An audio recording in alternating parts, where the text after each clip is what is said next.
الحمد لله رب العالمين حمدا كثيرا طيبا مباركا فيه كما يحب ربنا ويرضاه وأشهد أن لا إله إلا الله وحده لا شريك له شعار ودثار ولواء أهل التقوى وأشهد أن محمدا عبده ورسوله وصفيه من خلقه وخليله صلى الله وملائكته والصالحون من خلقه عليه كما وحد الله وعرف به ودعا إليه اللهم صل وسلم وبارك عليه وعلى آله وأصحابه أجمعين أما بعد. Très chers frères, lors du cours précédent, nous avons vu ensemble quelques conseils que l'on fait aux croyants lorsqu'il est touché par une épreuve. Et lorsqu'on parle d'épreuves ici, on fait référence en particulier aux épreuves les plus difficiles à surmonter, les plus lourdes à supporter, en particulier lorsqu'il s'agit de la mort des proches. Donc c'est un moyen de dissiper la tristesse, un moyen d'apporter une consolation, une condoléance et de faire le deuil à toute personne qui a perdu un être cher, un être qui comptait beaucoup pour lui. On s'est arrêté précédemment sur le fait de ne jamais oublier que la pire des catastrophes qui peut toucher le croyant, c'est la mort du prophète alayhi salatu wassalam, et que devant cette catastrophe-là, aucune autre catastrophe n'est comparable. Et que le croyant se doit de façon obligatoire d'aimer le prophète sallallahu alayhi wa sallam plus que ses enfants, ses parents et tout le monde, et même lui-même. Donc, la mort du prophète sallallahu alayhi wa sallam n'est comparable à aucune des autres morts, quelle que soit la grandeur de la personne en question. Troisièmement, il est important pour le croyant de remettre en question sa foi lorsqu'il n'arrive pas à trouver la force de supporter le malheur et l'épreuve. On a vu ensemble, et vous le savez d'ailleurs, vous n'avez pas besoin de moi pour le savoir, que la foi repose sur 6 piliers, et que le dernier de ces piliers-là est le fait de croire en la prédestinée bonne et mauvaise. Et le prophète sallallahu alayhi wa sallam a enseigné à son cousin Abdullah ibn Abbas radiyallahu anhuma des paroles tuktabu bil khanajir ala al hanajir wa tuktabu bima il aynayn ala safahat min nur, des paroles en or qu'on doit écrire avec les larmes de nos yeux. Il lui a dit ma asabaka lam yakun li yukhti'ak wa ma akhta'aka lam yakun li yusibak رفعت الأقلام وجفت الصحف بما كان أو سيكون في الماضي والحال والاستقبال. الأخير ليس من كلام النبي صلى الله عليه وسلم. Il lui a dit عليه الصلاة والسلام, toute chose qui t'a atteint, et il faut savoir ici que le terme, le verbe employé par le prophète sallallahu alayhi wa sallam est un terme employé par les Arabes lorsqu'ils font référence à quelqu'un qui vise une cible avec sa flèche. Mais asabaka, ce qui t'a touché, ce qui t'est parvenu comme la flèche qui touche le centre de la cible, ne pouvait te manquer. Et ce qui t'a manqué ne pouvait te toucher. Les plumes sont levées et les pages sont sèches. Nous savons tous ces choses-là. Et dans le Coran, nous lisons le Coran tous les jours et nous passons sur des versets. Mais est-ce qu'au moment où on en a le plus besoin, on s'en rappelle? Allah dit dans le Coran Ma asaba min musibatin fil ardi wala fi anfusikum illa fi kitabin min qabli an nabra'aha inna dhalika ala Allah yasir. Il n'y a pas une catastrophe qui arrive, que ce soit sur terre ou en vous-même, sans qu'elle ne soit présente dans un livre avant même qu'elle ne se produise. Cela pour Allah est simple. Et Allah dit dans le Coran ما أصاب من مصيبة إلا بإذن الله ومن يؤمن بالله يهدي قلبه. Il n'y a pas une catastrophe qui arrive sans qu'elle ne se produise par la permission d'Allah.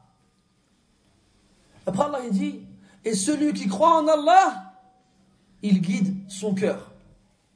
Quand toi tu crois en cette parole, car croire en Allah subhanahu wa ta'ala revient à croire en sa parole, en son contenu, en ce qu'il a voulu dire. Donc quand tu lis ce qu'Allah te dit, comme quoi il n'y a pas une catastrophe qui arrive, il n'y a pas un malheur qui touche qui que ce soit, sans que ça n'ait ça ne soit arrivé après qu'Allah l'ait voulu, après qu'Allah l'ait décidé. Quand tu sais cela et que tu crois en cela, ton cœur il est guidé. Il est guidé vers quoi? Vers l'apaisement. Il est guidé vers quoi? Vers la tranquillité, vers la sérénité, vers la paix. Il s'apaise, il dit khlas. C'est Allah Ta'ala qui l'a voulu. Ma sha'a kana wa ma lam yasha lam yakun. Ce qu'Allah veut existera et arrivera, ce qu'il ne veut pas jamais n'existera. Et les salafs, les sahaba radiyallahu anhum wa ghayruhum min at-tabi'in ont bien compris cela. Des grands compagnons comme Anas ibn Malik, par exemple, un de ses enfants est mort. Après l'avoir enterré lui-même, après avoir dit Alhamdulillah wa inna lillahi wa inna ilayhi raji'un, il est rentré chez lui, il a pris un bain, il s'est parfumé, il a mis ses plus beaux vêtements et il a eu de l'intimité avec son épouse et il accueillait les gens en leur souriant. Tout ça pour leur montrer Ana radin biqadarillah. Je suis satisfait de ce qu'Allah Ta'ala a décrété. Et Abu Dharr al-Ghifari radiyallahu anhu ma kana ya'ishu lahu walad. Imaginez-vous, chaque fois qu'il avait un enfant, son enfant il mourait. Alors les gens lui disaient innaka mru'un la ya'ishu laka walad. Toi tu es une personne, chaque fois que tu as un enfant il meurt. Il a dit la an yamuta الولد في هذه الدنيا فيبقى عند الله ذاخرة لي أحب إلي من أن يبقى معي في هذه الدنيا لا أدري ما يصير.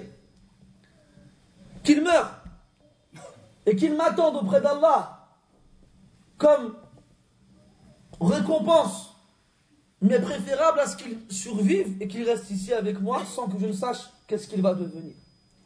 Et Abdullah ibn Abbas radiyallahu anhuma, alors qu'il se dirigeait vers la Mecque, a été informé de la mort d'une de ses filles. Alors qu'il était sur sa monture, il est descendu, il a fait rak'atayn. Après il a dit Alhamdulillah, inna lillah. La première des choses, comme le prophète sallallahu alayhi wa sallam leur a enseigné. فكان عليه الصلاة والسلام إذا حزبه أمر فزع إلى الصلاة. Lorsqu'il était touché par une affaire quelconque, une inquiétude ou autre, le premier réflexe qu'il avait, c'était de faire la prière. La prière, c'est un échappatoire. La prière, c'est un allègement. Ce n'est pas une prison et encore moins un fardeau, comme malheureusement nous le concevons. Il disait, alayhi salatu wa sallam, Bilal, arihna biha ya Bilal. Il disait à Bilal pour qu'il fasse al-adhan, l'appel à la prière, soulage-nous avec elle, ya Bilal, par la prière.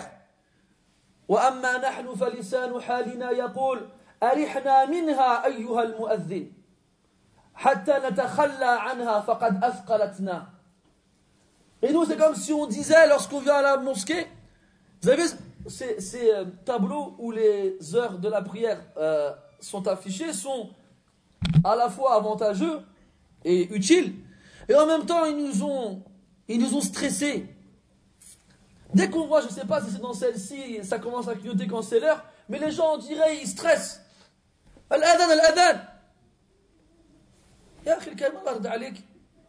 Al-waqtu fihi sa'a. Ya le temps, alhamdulillah. Une fois, Abdullah ibn Abbas, isma'uha, wa hadihi tajidunaha fi sahih Muslim. Écoutez bien cela. Une fois, Abdullah ibn Abbas, radiyallahu anhuma, il a fait un dars après l'Asr. Un long dars de l'Asr jusqu'à ce que l'heure de Maghreb soit rentrée. Et il a continué le dars, il ne s'est pas arrêté. Jusqu'à ce que l'heure de l'Isha était sur le point d'arriver. Alors les gens se regardaient comme ça, c'est l'heure de la prière, qu'est-ce qu'on va faire? Et on a osé. Il lui a dit, ya Cheikh, as-salah, la prière. Et là, Ibn Abbas, radiyallahu anhu, il s'est énervé contre lui. Il lui a dit, a anta adra bi sunnati minni ya ahmaq. Il dit, tu connais la sunna mieux que moi, toi? Espèce de fou. لقد رأيت رسول الله صلى الله عليه وسلم يجمع بين الظهر والعصر والمغرب والعشاء في المدينة بغير مطر ولا خوف ولا مرض. Il dit, j'ai vu le prophète alayhi salatu wassalam réunir la prière de Dhuhr et de l'Asr ensemble, et de le Maghrib et de l'Isha ensemble à Médine, donc il n'était pas en voyage, sans qu'il ne soit malade, ni qu'il ne pleuve, ni qu'il ne craigne quelque chose en particulier.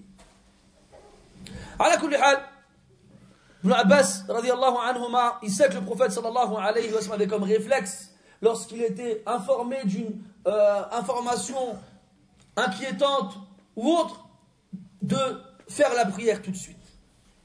Et de demander à Allah Azza wa Jalla d'apaiser son cœur. Les gens, ils vont te dire, oui, je sais, akhi, ce que tu dis. Allah dit dans le Coran, Ala bi dhikrillahi tatma'innul qulub. Et moi, j'ai fait du dhikr, mais mon cœur, il ne s'est pas apaisé. C'est qui a dit que c'est par le rappel d'Allah que les cœurs s'apaisent? C'est qui a dit ça? Ajibou. Ma ta'arifouch. C'est Allah Azza wa Jalla. Dans le Coran, Ala bi dhikrillahi tatma'innul qulub. Et Allah, il dit de lui-même dans le Coran, Wa man asdaqu min Allahi qila. Qui est plus véridique qu'Allah? Qui? Répondez. Personne n'est plus véridique qu'Allah subhanahu wa ta'ala. Donc si Allah il dit que ton cœur s'apaisera par son évocation, ton cœur s'apaisera par son évocation. Et si ça ne marche pas, le problème il ne vient pas d'Allah Azza wa Jalla, il vient de toi. C'est toi dans ton organisme, dans ton mécanisme, il y a quelque chose qui manque. Ou bien il y a quelque chose qui empêche à ce que ce qu'on convoite et ce qu'on espère se réalise. Un homme est venu voir le prophète sallallahu alayhi wa sallam, il lui a dit, Ya Rasulallah, inni ashku batni, inna li waja'an fi batni. Il a dit, j'ai mal au ventre. Qu'est-ce que tu me conseilles? Il lui a dit, alayka bil asal. Prends du miel. فذهب فأخذ شيئا من العسل. Il est parti, il a pris du miel, il est revenu. Il a dit, Ya Rasulallah, lam yazal batni yashtaki. J'ai pris du miel et j'ai encore mal au ventre. Il lui a dit, va prendre du miel. Il est parti une seconde fois, il a pris du miel, il est revenu après, j'ai encore mal au ventre. Il lui a dit, va prendre du miel une troisième fois. Il est parti une troisième fois, il a pris du miel, il a encore mal au ventre, il est revenu, il a dit, Ya Rasulallah, j'ai encore mal au ventre. Qu'est-ce qu'il lui a dit le prophète sallallahu alayhi wa sallam? Sadaqallah wa kadhaba batnuk. Allah il dit la vérité, ton ventre il ment. Allah dit quoi? في بطونها شراب ايش الايه؟ مختلف الوانه فيه شفاء للناس. Dans le ventre des abeilles, il y a une boisson de différentes couleurs dans laquelle il y a une guérison pour les gens. Et Allah il parle du Coran en disant que c'est une guérison. وَنُنَزِّلُ مِنَ الْقُرْآنِ مَا هُوَ شِفَاءٌ وَرَحْمَةٌ لِلْمُؤْمِنِينَ. Et nous faisons descendre du Coran ce en quoi il y a une guérison et une miséricorde pour les croyants.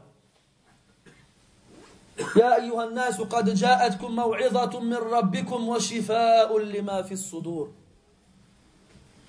Ô vous les gens, une exhortation vous est venue de la part de votre Seigneur et une guérison pour ce qu'il y a dans les poitrines.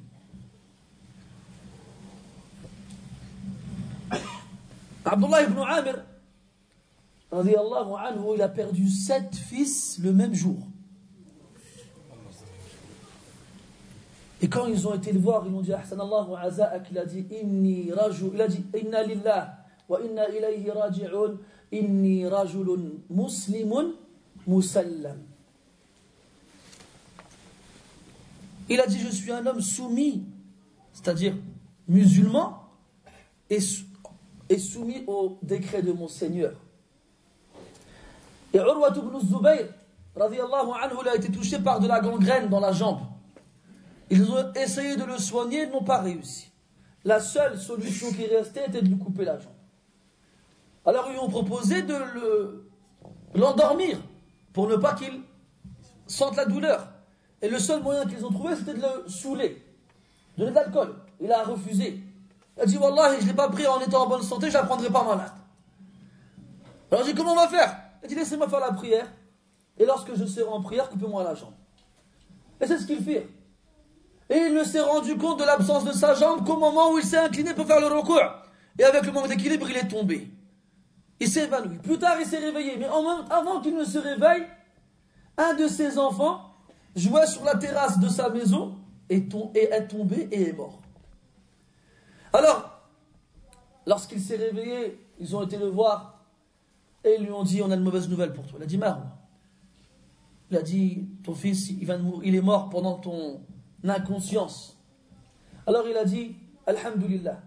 Il a dit, Ya Allah, tu m'as donné 4 membres, 2 bras, 2 jambes. Tu m'as repris une jambe et tu m'en as laissé 3. Allahumma lakal hamd. Ya Allah, tu m'as donné 5 fils. Tu m'en as pris un, tu m'en as laissé 4. Allahumma lakal hamd. Fais-nous madouk nas. Où ils sont les gens comme ça? As-sabiroun, al-muhtasiboun. Donc toi qui es touché par un malheur, toi qui apprends la mort d'un proche, toi qui te sens malheureux, qui n'arrive pas à sortir du trou, tu as l'impression qu'il est profond et que jamais tu n'arriveras à la surface. N'oublie pas que tout ce qui t'est arrivé, Allah Ta'ala l'a écrit. Et que si tous les êtres humains, toutes les créatures se réunissaient pour changer ce qu'Allah t'a écrit, il n'y arriverait pas. Le croyant ne peut que se soumettre à ce qu'Allah Ta'ala a écrit et avancer sur le chemin qu'Allah lui a tracé. I'malu fakullun muyassarun lima khuliqa lah. Œuvrez, agissez, chacun se verra faciliter la voie pour laquelle il a été créé. Si Allah t'a créé parmi les gens du paradis, alors il te fera suivre les gens du paradis.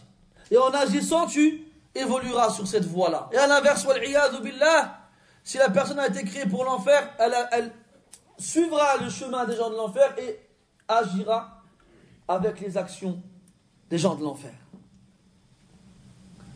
Donc sois satisfait de ce qu'Allah Ta'ala a écrit pour toi.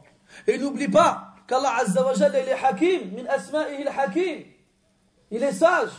يضع الأشياء في مواضعها, il met les choses à leur place. وهو أعلم بما يصلح لك منك. Il sait mieux que toi ce qui est bon pour toi. Donc soumets-toi. T'as vu quand tu vas chez le médecin, tu lui dis j'ai mal ici, j'ai mal là, il est akhirihi. Le médecin il dit quoi? Tu vas devoir arrêter de prendre des produits sucrés. Mais elle est diabétique. Donc c'est une maladie très très répandue aujourd'hui. Shafallah wa marda al-muslimin. Et nous, notamment nous les maghrébins, on a bien ce qui est sucré, du sucre partout. On veut toujours, voilà.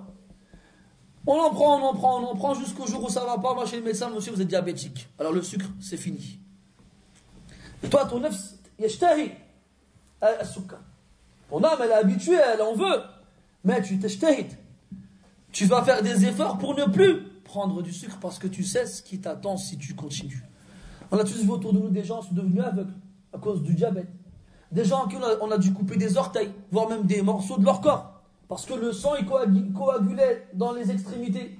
Vous savez ces choses-là. Des gens qui ont des bouffées de chaleur et qui suent alors qu'il ne fait même pas chaud. On les voit, on dit non, on ne va pas devenir comme ça. Alors on fait ce qu'il faut faire, même si c'est difficile, pour ne pas arriver dans ces extrêmes. Parce que ces choses-là, on les a compris. Il y a mahsousa, mamsousa. Elles sont concrètes, elles sont tangibles, on peut les sentir. Mais ce qu'Allah Azza wa Jalla, il nous promet, les da'fi imanina, on n'arrive pas à le concevoir.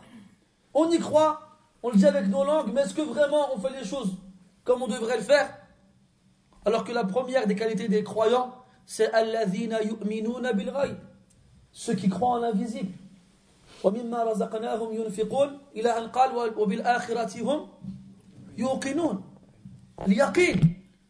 Ils croient en l'invisible et ils ont une certitude absolue que l'au-delà est la prochaine demeure qu'on occupera après celle-ci.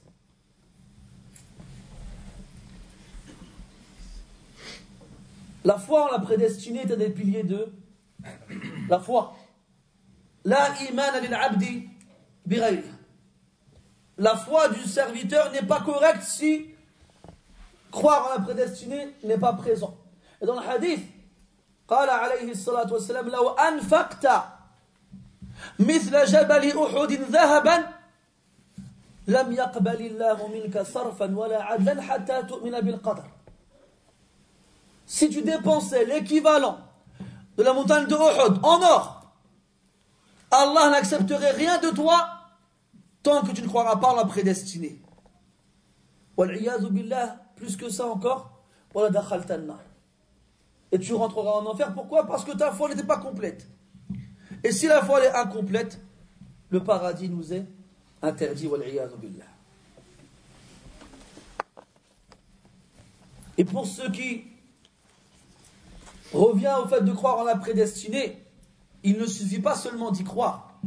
Il faut en être satisfait. Narda bima qaddara Allahu lana. On est satisfait de ce qu'Allah Ta'ala nous a décrété. وهذه درجة عالية لا يبلغها إلا من ترسخ الإيمان في قلبه بل في سويداء قلبه. Et ça c'est un degré élevé que seuls ceux dont la foi s'est profondément enracinée dans son cœur atteindra. Anas ibn Malik radiyallahu anhu قال ألا أحدثكم بحديث لم يحدثكم به أحد غيري. Vais-je vous faire le récit d'une parole que personne d'autre que moi ne peut vous rapporter. قالوا بلى. قال كنا عند رسول الله صلى الله عليه وسلم جلوسا فضحك. Il a dit nous étions assis avec le prophète صلى الله عليه وسلم et il s'est mis à rire. فقال عليه الصلاة والسلام أتدرون مما أضحك. Savez-vous de quoi je ris? قالوا الله ورسوله أعلم. Ils répondirent Allah et son messager savent mieux. قال عليه الصلاة والسلام عجبت للمؤمن إن الله لا يقضي قضاء إلا كان خيرا له. Il a dit je me suis étonné du croyant. Il n'y a pas un décret qu'Allah décide pour lui sans qu'il ne soit un bien pour lui. يرحمك الله. وفي الحديث الآخر قال عليه الصلاة والسلام عجبا لأمر المؤمن إن أمره كله له خير وما ذاك إلا لمؤمن إن أصابته سراء شكر فكان خيرا له وإن أصابته ضراء صبر فكان خيرا له. L'affaire du croyant est étonnante. Tout ce qui lui arrive est un bien pour lui. Mais cela n'est que pour le croyant. Là, dans cette phrase-là, on doit comprendre deux choses. Il y a le croyant qui se distingue du mécréant. Donc le mécréant, il n'est pas comme ça. Tout ce qui lui arrive n'est pas un bien pour lui, contrairement au croyant. Et la deuxième chose, c'est al-mu'min alladhi balagha kamal al-iman. Le croyant qui a atteint la foi complète. Ce qui signifie que ta capacité à comprendre que tout ce qui t'arrive est un bien montre est-ce que ta foi elle est complète ou non. Il dit alayhi salatu wassalam in asabathu sarra shakara fakana khayran lah. S'il lui arrive quelque chose de positif, quelque chose de réjouissant, un bonheur, il est alors reconnaissant. Et ce sera un bien pour lui d'être reconnaissant. Pourquoi? Parce qu'il aura adoré Allah Azza wa Jalla à travers la reconnaissance. Et Allah le récompensera à travers la reconnaissance. Et Allah lui rajoutera à travers la reconnaissance. Allah t'ordonne de le remercier. Anishkur li wa li walidayka ilayya al-masir. Washkuru lillahi in kuntum iyyahu ta'budun.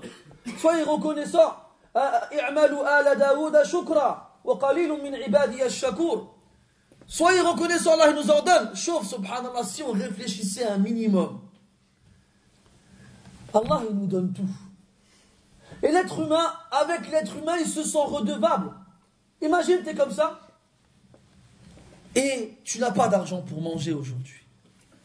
Et tu ne sais pas comment tu vas manger aujourd'hui. Quelqu'un y passe, il te dit, tiens, 50 €, va manger. Comment tu vas le remercier? Tu vas prendre sa main, lui embrasser? Tu vas pas faire des du'a pour lui la nuit quand il dort? Tu vas pas parler de lui en bien aux gens quand tu seras avec eux? Tu vas pas défendre son honneur quand les gens parleront de lui en mal? La personne censée parmi les êtres humains, même si c'est pas un croyant, réagira ainsi.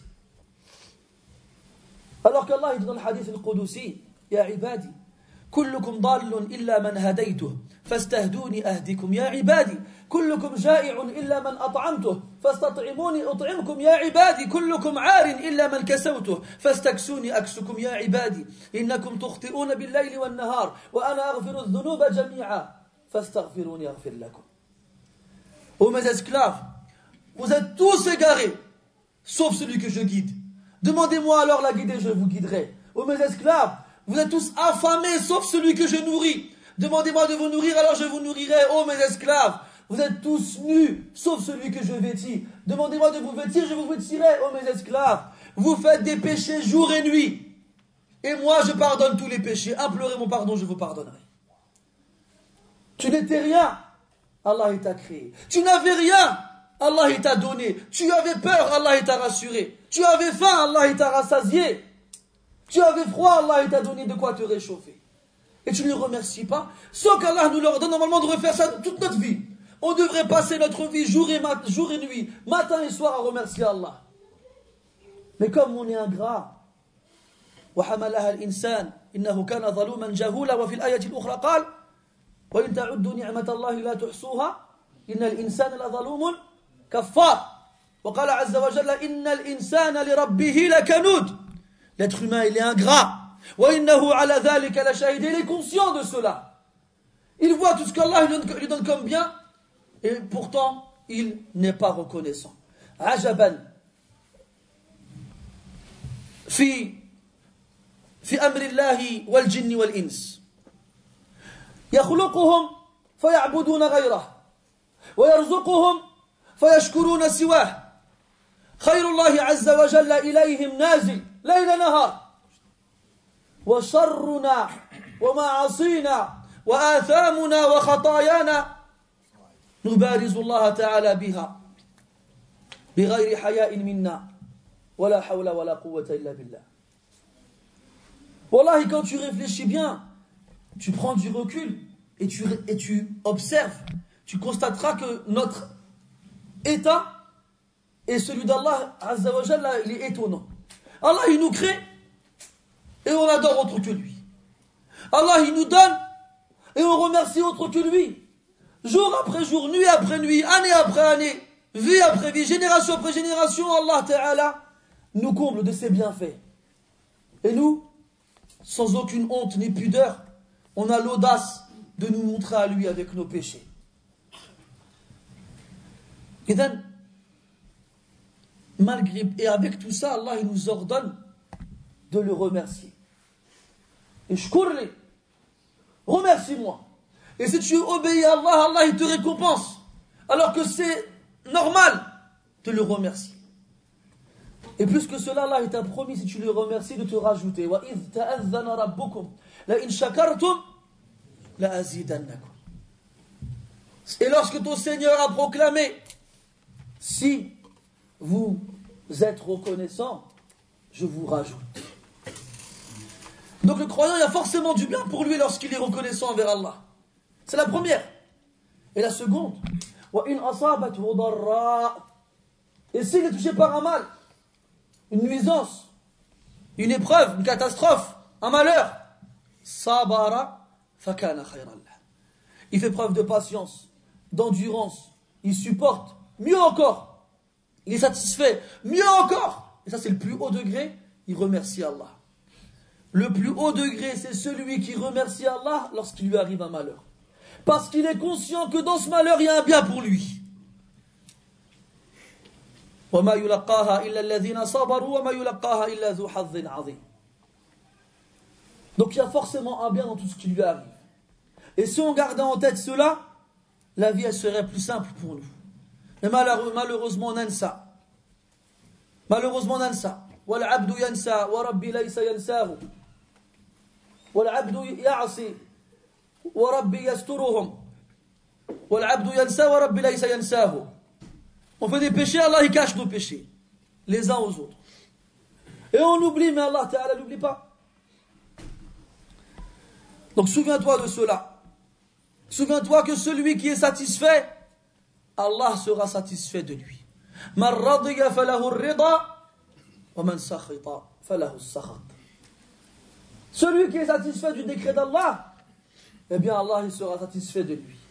Et à l'inverse, celui qui est mécontent et qui exprime de la colère envers le décret d'Allah, même s'il ne le dit pas avec sa langue, il l'exprime avec ses membres, eh bien lui aussi, il ne récoltera que le mécontentement et la colère d'Allah, subhanahu wa ta'ala. Et après, les gens qui ne sont pas contents, ma mère elle est morte, mon père il est mort, mes enfants ils sont morts, je suis malade, j'ai plus d'argent, comment je vais faire? Si tu cries, tu peux crier toute la nuit, toute la journée, toute ta vie.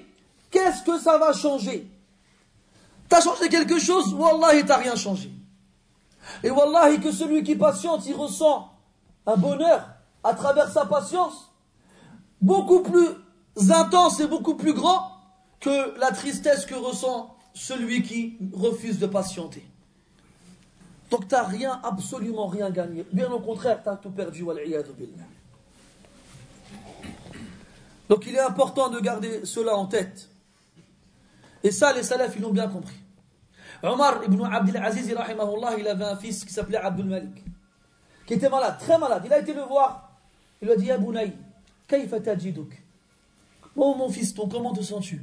Qala ya abati tajiduni ala a'tabi al-maut. Je suis sur le point d'ouvrir la porte et de quitter ce bas monde et de mourir. Alors, Omar, son père, il lui dit, Ya Bunay, la an takuna fi mizani ahabbu ilayya min an akuna fi mizanik. Allahu Akbar. Il dit, oh mon fils, que tu sois dans ma balance, mais préférable à ce que moi je sois dans la tienne. Qu'est-ce qu'il a voulu dire? Il a dit que tu meurs avant moi et que je patiente en tant que père qui a patienté en perdant son enfant, et qu'Allah me récompense pour cela et que je retrouve cela dans ma balance le jour du jugement, mais préférable à ce que toi, tu doives patienter après ma mort. Et vous savez, hier, quand on parlait du lavage du mort, on a dit que la personne prioritaire pour laver le mort, c'est qui? C'est le père. Ensuite, le fils. Pourquoi? Les fuqaha, ils disent que le père, il aime plus l'enfant que l'enfant, il aime son père. Et ça, on le comprend que quand nous-mêmes, on a des enfants.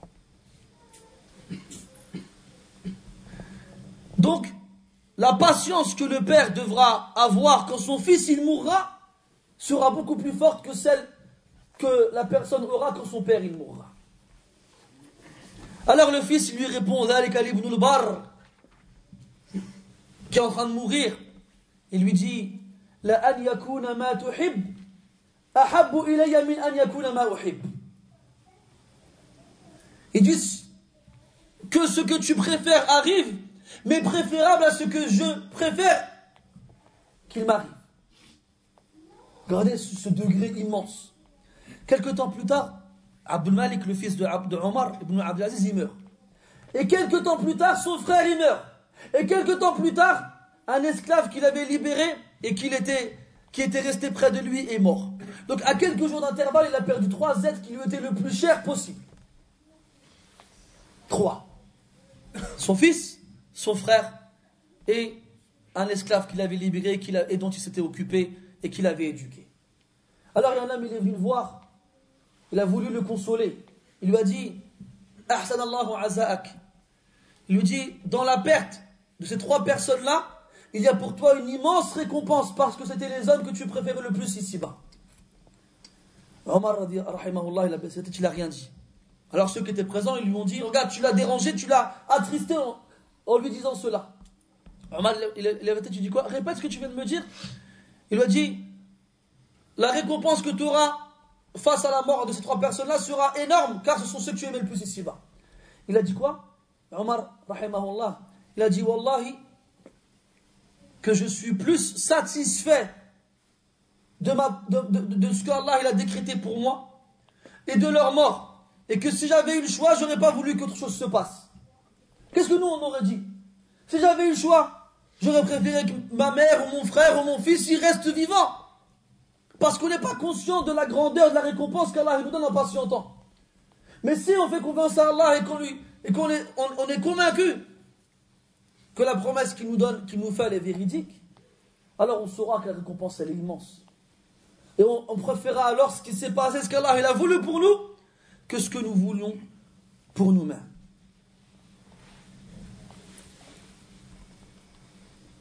Il y a un homme qui a perdu un de ses enfants.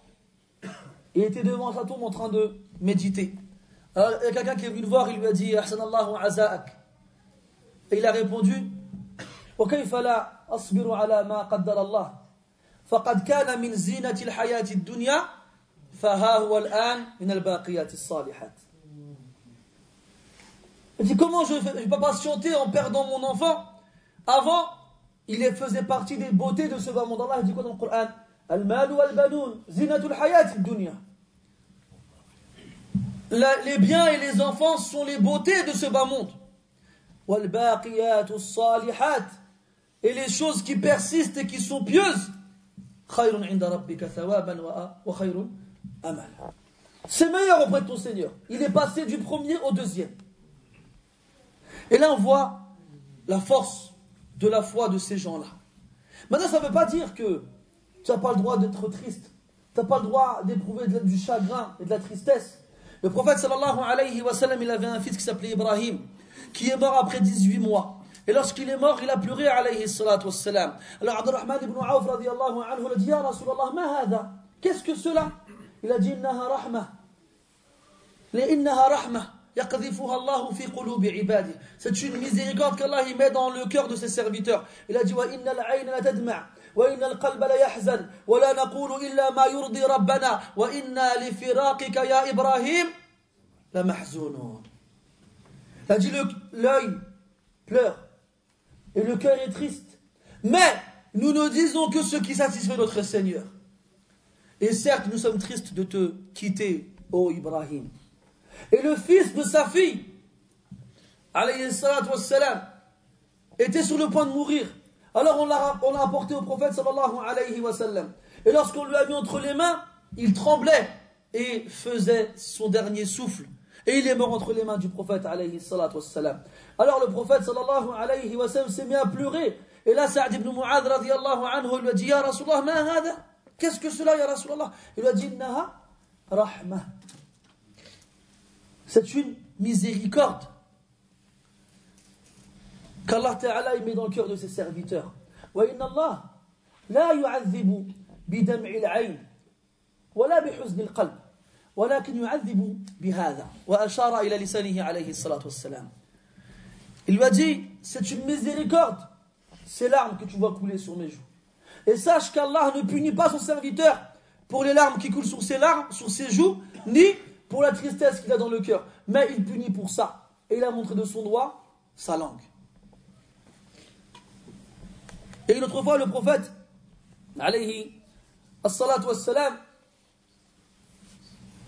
il a dit que cette rahma, Allah ta'ala yarhamu biha ibadahu ar-ruhama.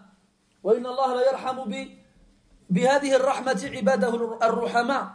Allah Azza wa Jalla, il fait miséricorde à ses serviteurs qui font eux-mêmes preuve de miséricorde. Donc éprouver de la tristesse, du chagrin, de la miséricorde envers ses enfants, envers ses parents, envers ses frères et sœurs qui meurent est quelque chose de normal. Et le prophète sallallahu alayhi wa sallam, qui est le meilleur des êtres humains, celui de qui Allah a dit dans le Coran wa ma arsalnaka illa rahmatan lil alamin, montre à nouveau et encore une fois la rahma qu'il avait envers tous ceux qui étaient autour de lui et en particulier les enfants. Mu'adh, ou plus précisément Amr ibn As radiyallahu anhu, qui était au Sham, a été touché par la ta'oun, par la peste. Pas lui, mais toute la région du Sham. Alors Amr, qui ne connaissait pas le hukm, le jugement en rapport avec cela, il est monté sur le minbar, il a dit, Ya ibadallah, firru min at-ta'oun, fuyez du ta'oun. Et Shurahbil, donc de la peste, Shurahbil ibn Hassan radiyallahu anhu, il a entendu ça, il a dit, la إنها رحمة يرحم الله به عباده ويجعلهم بها شهداء. Et Shurahbil, qui connaissait lui le jugement en rapport avec la peste, il a dit aux gens, non, ne l'écoutez pas, c'est une miséricorde avec laquelle Allah fait miséricorde à ses serviteurs et à travers laquelle il fait d'eux des martyrs, parce que celui qui meurt par la peste, il meurt martyr. Et quand Mu'adh ibn Jabal, il a entendu ça, il a demandé à Allah, il a dit, Allahumma ij'al li Mu'adh wa ali Mu'adh minhu al-hadh al-awfar. Hadith. Il a dit, Ya Allah, offre à Mu'adh et à la famille de Mu'adh de la peste la plus grande part. Parce qu'il a su que ceux qui mouraient de la peste, ils mouraient martyrs. Alors, quelques temps plus tard, 2 de ses filles moururent de la peste. Et après, un de ses fils qui s'appelait Abdurrahman, il est mort de la peste. فحمد الله وأثنى عليه واسترجع. Il a remercié Allah pour cela. Et après, il a été touché par la peste, mais seulement à la main. فجعل يقبل يده ويقول ويسأل الله تعالى الشهادة. Il embrassait sa main et tellement il était content. Il disait la hiya ahabbu ilayya min humri an-na'am.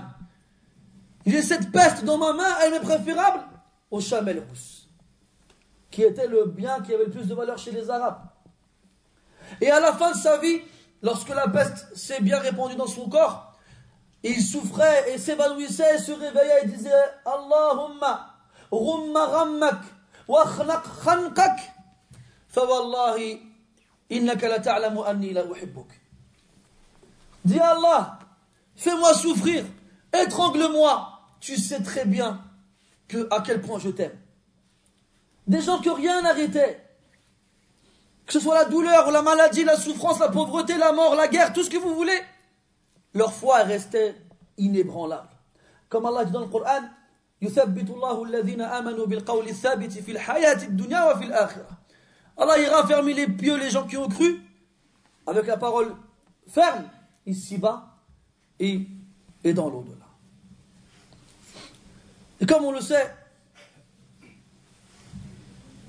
on l'a dit tout à l'heure, s'énerver, se mettre en colère, ne pas supporter ne change rien à la situation. Est-ce qu'en agissant ainsi ta vie va changer? Est-ce que les gens que tu as perdu vont ressusciter? Est-ce que la fortune que tu as dilapidée va revenir? Est-ce que la santé que tu as perdue va te retrouver? Là, tu ne vas faire que rajouter à ta tristesse de la tristesse. Contrairement à celui qui patiente et qui remercie et qui est satisfait, eh bien lui, le bonheur qu'il va connaître par la suite sera immense, encore plus grand que ce qu'il connaissait avant de perdre les gens qui lui étaient proches. Et là, il y a un point qui est très important, mes frères. C'est lorsque les épreuves s'accumulent sur la personne. S'il y a bien une porte à laquelle il ne doit pas frapper, c'est al-qunut min rahmatillah. C'est le désespoir envers la miséricorde d'Allah subhanahu wa ta'ala. وَمَا يَقْنَتُ مِنْ رَحْمَةِ رَبِّهِ إِلَّا الضَّالُّونَ. Qui d'autre que les croyants, qui d'autre que les égarés désespèrent de la miséricorde de leur Seigneur? والله يقول قل يا عبادي الذين أسرفوا على أنفسهم لا تقنطوا من رحمة الله. Ô mes serviteurs qui avaient dépassé les limites envers vous-même, qui avaient fait trop de péchés, trop de mal, ne désespérez pas de la miséricorde d'Allah. إنه لا ييأس من روح الله إلا القوم الكافرون. Ne désespère de la miséricorde d'Allah que le peuple des incrédules. C'est difficile, mais sache qu'à travers cette difficulté, Allah Ta'ala fera venir après la difficulté de la facilité. Et sache qu'Allah Ta'ala des fois fait tarder la victoire et le secours juste pour t'entendre l'implorer et l'invoquer. Et parmi les bénéfices qu'il y a dans le malheur, c'est que le cœur du serviteur s'attendrit. Il est plus sensible envers ces choses-là. Et il retourne vers Allah Azza wa Jal. Aussi, il est conscient de lui-même. Quand il est touché par la mort autour de lui, il se rappelle que lui aussi il mourra. Combien de gens on a vu qui étaient loin dans l'égarement? Lorsque leur père, ou leur mère, ou leur frère, ou leur soeur, ou leur femme, ou leurs enfants, ils sont morts, ils sont revenus à la mosquée. Et ils ont recommencé la prière. Ça a été pour eux un déclic. Ça a été pour eux le moment d'arrêter le mal et de retourner dans le bien. Ça a été pour eux un immense bien, quand bien même ça les a fait souffrir au moment où c'est arrivé. Et tu remarqueras aussi que les gens qui sont touchés par ce type de malheur-là ont plus de miséricorde envers les gens qui connaissent la même chose que les autres. Parce que nous, on ne sait pas ces choses-là, si on n'a pas été touché par là. Quelqu'un, tu vois, sa mère, elle est morte, et toi, ta mère, elle est déjà morte, tu vas voir, tu dis, je sais ce que tu ressens. Ma mère aussi, elle est morte. Je sais, qu'est-ce que tu traverses, je suis passé par là, moi aussi. Isbir wahtasib, wa'alam anna ummaka fi kafalati la ila akhirih. Et tu le rassures, et tu lui dis des phrases importantes, des phrases qui vont changer son état d'esprit. Ça, c'est un point important aussi qui aide à dissiper la tristesse. C'est le devoir que les musulmans ont les uns envers les autres. On doit être kulluna yadan wahida, une seule main, un seul corps, kal jasadin wahid. Quand on voit notre frère avoir de la tristesse, on doit tout faire pour le soulager, pour le consoler. Al-mu'minu lil-mu'mini kal-bunyan yashuddu ba'duhu ba'da. Le croyant, pour le croyant comme l'édifice, ils se maintiennent les uns les autres. Et wallah, il y a des gens qui étaient très tristes. Une parole, ils ont entendu, leur a fait partir toute leur tristesse. Il y a un homme, son fils, il est mort. Alors qu'il l'enterrait, il pleurait, il pleurait, il pleurait. Les gens disaient, Ya Abdallah, ittaqillah wasbir, ittaqillah wasbir. Laissez-moi tranquille, j'ai perdu mon fils. Qurratu ayni wa faladatu kabidi. Il y en a, il est venu voir, il a vu qu'il était en colère, il s'est mis à côté de lui.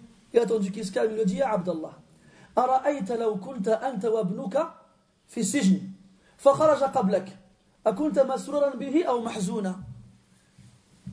Il a compris. Fafahim. Wa surriya bidhalik. Il lui a dit, oh Abdallah, imagine toi et ton fils, vous êtes tous les deux en prison. Et que ton fils, il sort avant toi de la prison. Est-ce que tu serais heureux ou triste? Tu serais heureux. Il dit, فَإِنَّكَ فِي السِّجْنِ وَكَانَ مَعَكَ فِي ذَلِكَ السِّجْنِ وَقَدْ خَرَجَ مِنْهُ قَبْلَكَ. Il était dans une prison. Et il était avec toi dans une prison. Et il est sorti de cette prison avant toi. لأن النبي صلى الله عليه وسلم يقول الدنيا سجن المؤمن وجنة الكافر. Ce bas monde est la prison du croyant et le paradis du mécréant. Un autre, il a perdu une personne de sa famille et quelqu'un, il est venu le voir, il lui a dit, il était en colère, il avait du mal à patienter. Il lui a dit, يا هذا لما تبكي على ما كان لك بلية وفتنة فأصبح الآن هدى ورحمة ومغفرة وصلاة من الله. يشير إلى قول الله تعالى إنما أموالكم وأولادكم فتنة. وقول الله تعالى أولئك عليهم صلوات من ربهم ورحمة وأولئك هم المهتدون. Il a dit pourquoi tu pleures sur ce qui était pour toi avant une épreuve et une tentation et maintenant c'est pour toi une prière de la part d'Allah, du pardon et de la miséricorde de sa part et une guidée. لا تؤثر الأدنى على الأعلى فتحرم ذا وذا يا ذلة الحرمان. Ne préfère pas ce qui est inférieur à ce qui est supérieur. Tu seras privé des deux par la suite. Et là, tu connaîtras vraiment la privation. Il reste encore beaucoup de choses à dire aussi. Quand on est touché par un malheur, نعرف قدر النعمة لأنه لا يعرف قدر النعمة والعافية إلا من حرمهما. À ce moment-là, lorsqu'on est touché par le malheur, on connaît vraiment la valeur du bienfait d'Allah Azza wa Jal et du fait d'être préservé du mal. Parce que malheureusement, on ne connaît la valeur de la chose que lorsqu'on en est privé. Et à ce moment-là, on comprend vraiment la valeur des choses. Demande à l'aveugle comment il pourrait déterminer la valeur de la vue. Demande au paralysé comment il pourrait déterminer la valeur de la mobilité, aux pauvres de la richesse. Et les exemples ils sont nombreux et variés. Demande-toi aux gens qui sont mariés et qui ne peuvent pas avoir d'enfants. Qu'est-ce qu'ils donneraient pour avoir des enfants? Les prophètes qu'Allah il a éprouvés par cela, demandaient à Allah Ta'ala de la descendance.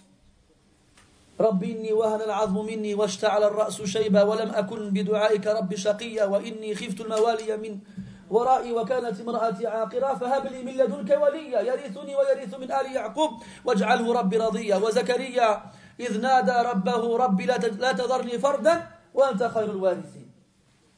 Les prophètes qui étaient eux-mêmes privés de descendance invoquaient Allah Ta'ala pour qu'il leur donne. Demande à ces gens-là qu'est-ce qu'ils feraient pour avoir une descendance. Et une dernière chose, si tu te sens malheureux, si tu te sens opprimé, parce que des fois, des fois, Shaitan il t'insuffle dans la tête comme si Allah il avait été injuste envers toi. Et ton Seigneur il n'est pas injuste envers toi. Wallah, réfléchis un peu. Et souviens-toi que le prophète sallallahu alayhi wa sallam, il a vu les gens qui lui étaient le plus chers autour de lui mourir avant lui.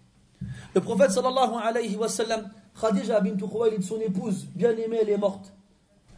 Abu Talib, son oncle, qui le protégeait, il est mort. Hamza, son oncle, le lion d'Allah Azza wa Jal, il est mort. Tous les enfants qu'il a eus sont morts avant lui.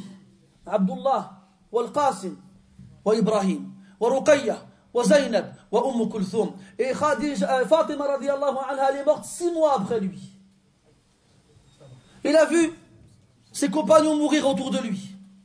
Il a connu la faim, il a connu la pauvreté, il a été chassé de son peuple, il a été persécuté, il a été combattu, Il a été comme Youssouf en prison. Comme Yaqub avec son fils Youssouf qui a perdu jusqu'à devenir aveugle. Il a été comme Moussa avec son peuple, comment il a patienté avec eux. Il a akhirihi. Regarde comment Allah il a patienté, comment Allah il a éprouvé, et comment il a patienté, et comment Allah il a élevé. وَمَنْ أَرَادَ الرِّفْعَةَ فَلْيَقْتَدِ بِالنَّبِيِّ صلى الله عليه وسلم. Et celui qui veut qu'Allah l'élève, qu'il prenne comme exemple le prophète sallallahu alayhi wa sallam. Wallahi, si on savait ce qui attend comme récompense à ceux qui ont été éprouvés ici-bas, devant Allah Azza wa Jal, لَتَمَنَّيْنَا لَوْ قُرِّضْنَا بِالْمَقَارِضِ. On aurait souhaité avoir été coupés, mutilés dans le sentier d'Allah subhanahu wa ta'ala. ولكننا لا نفكر في هذه الأشياء. أكتفي بهذا القدر إن شاء الله وإن كان في الحديث بقية. Je m'arrête ici إن شاء الله تعالى, même s'il y a encore beaucoup de choses à dire, mais j'espère que ces quelques paroles auront été un soulagement et une consolation pour ceux qui ont connu le malheur récemment ou dernièrement, et que lorsque d'autres connaîtront cela, car on a dit qu'on va tous y avoir droit, ils se rappelleront de ces paroles-là. والله تعالى وحده هو الموفق لكل خير وما كان من توفيق فمن الله وحده وما كان من خطأ وسهو ونسيان فمني ومن الشيطان.